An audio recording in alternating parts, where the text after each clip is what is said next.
Hey, we saw you down at the AOPA convention, and you had, what airplane was it there that you had there? We had the Gobosh 700 at that air show, and I remember talking to you very well. We had a good discussion on the pros and cons of the airplane, and we hope to get you up in a demo flight on that this afternoon.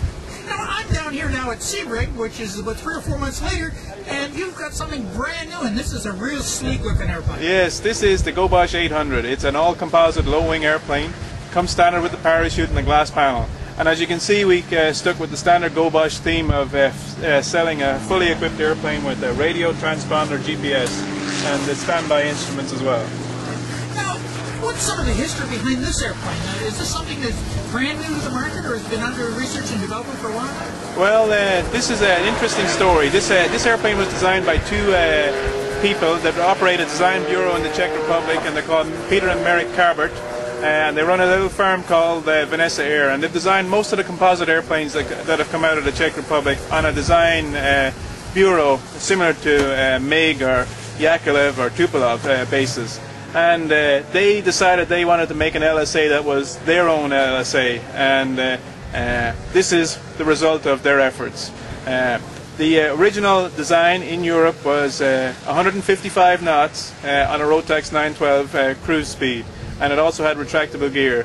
As you can see, we've slowed the airplane down. We put fixed gear. We've also changed the wing to give the 45 knot stall speed, maximum stall speed as required by the ASTM standard. Now, what kind of construction is used in this airplane? The other airplane, I believe, had metal construction. Yes, this is all composite. It's carbon Kevlar composite sandwich construction all over. Everything in the airplane is 2 sticks, 2 rudder pedals, and 2 sets of brakes. I guess the Gobosh standard. You know, we don't. We like to keep everything the way somebody would want to buy it. This is a really wide dash that you've got here. Yes, we went with the 2 Dynons, the EFIS and the EMS system.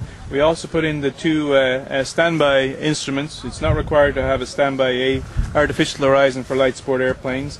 And Gobosh standard, we also put in the radio, transponder, and GPS. And this is a fully equipped airplane. Now, what about control system on it? How were you fixed for controls? Okay, well, controls, we have push-pull tubes. They're single-wound carbon fiber composite tubes that go out to the ailerons.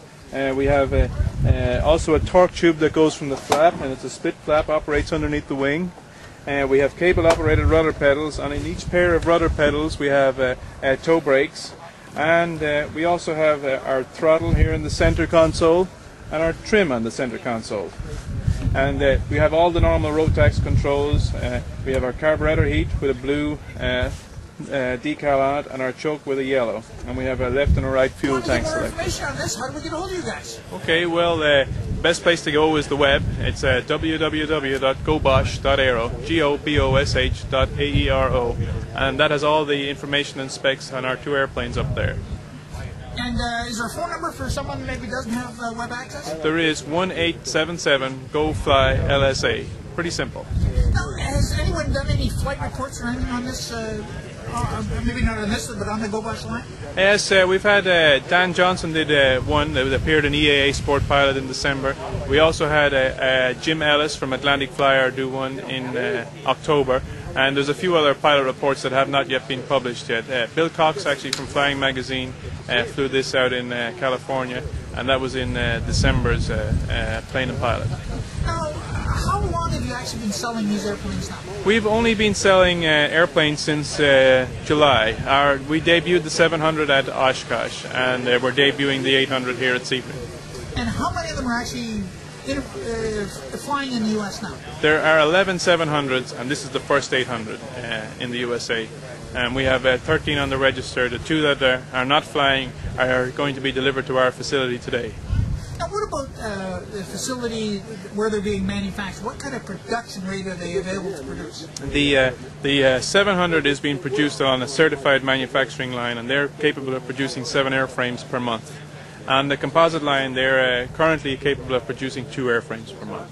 Now, are these production facilities being producing airplanes for a while, or again, are they new to the market? Oh, these production facilities are being well established.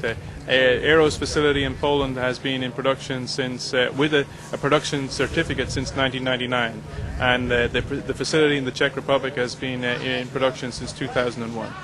And what type of other standards have these aircraft met, or like certification-wise? Like, are they certified in Europe now?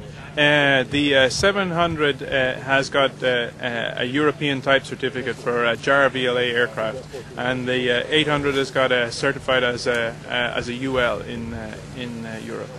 Now, are both of these airplanes now certified under the Lightsport aircraft? Both are now certified Lightsport. Thank you very much for your time. Thank you, Dave.